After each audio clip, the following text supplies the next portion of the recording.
சின்ன குட்டி குருவியோட தைரியத்தை பத்தி நம்ம ஆல்ரெடி பார்த்திருக்கோம் இல்லையா? அந்த குட்டி குருவியோட வீரத்தை பார்த்த மற்ற பறவைகளும் விலங்குகளும் அதை ரொம்பவே பாராட்டுச்சு. அந்த குட்டி குருவியோட புகழ் காடு முழுவதும் ரொம்ப வேகமா பரவுச்சு.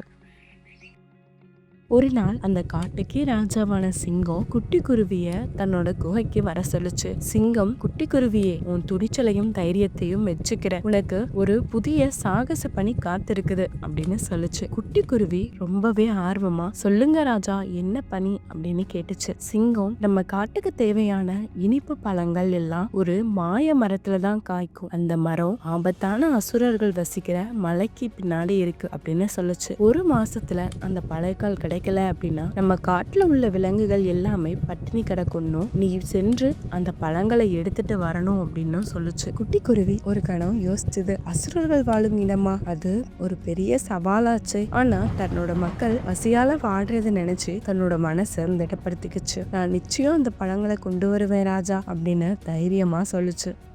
குட்டி குருவி அடுத்த நாளே தன்னோட பயணத்தை தொடங்கிடுச்சு.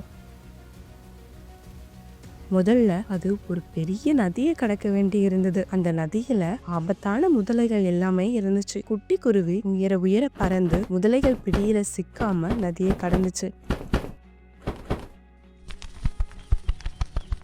பிறகு அடர்ந்த காட்டுல முட்புதர்களை தாண்ட வேண்டி இருந்துச்சு. அந்த சின்ன இறகுகளால முட்கள்ல சிக்கிக்காம கவனமா பறந்துச்சு.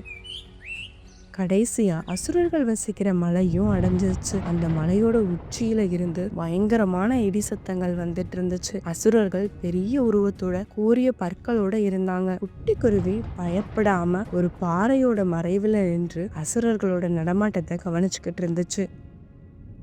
மாய மரத்துல இருந்து பழங்கள் பழுக்க தொடங்குச்சு. ஆனா மரத்தை சுற்றி பல அசுரர்கள் காவல் காத்துட்டு இருந்தாங்க. குட்டி குருவி ஒரு தந்திரம் செஞ்சது. அது ஒரு சின்ன கல்லை எடுத்து எதிர் திசையில தூக்கி எறிஞ்சுது. டங்கு அப்படின்ற சத்தம் கேட்டதும் அசுரர்கள் எல்லாருமே அந்த திசையை நோக்கி ஓடுனாங்க. அந்த சந்தர்ப்பத்தை பயன்படுத்திக்கிட்டு குட்டி குருவி மின்னல் வேகத்துல பறந்து மாய மரத்தை அடைஞ்சிச்சு. அதோட கூர்மையான அழகால பழுத்த இனிப்பு பழங்களை ஒன்னொன்னா கொத்த ஆரம்பிச்சது. அது முடிஞ்ச வரைக்கும் பழங்களை சேகரிச்சு தன்னோட சிறிய பையில வச்சுக்கிடுச்சு. அசுரர்கள் அதை கண்டதும் ரொம்பவே ஆத்திரத்தோட துரத்த ஆரம்பிச்சாங்க. குட்டி குருவி தன்னோட முழு பலத்தையும் பயன்படுத்தி பறந்துச்சு. அசுரர்கள் எவ்வளவு வேகமா பறந்தாலும் குட்டி குருவியோட வேகம் அவர்களை மிஞ்சிருச்சு.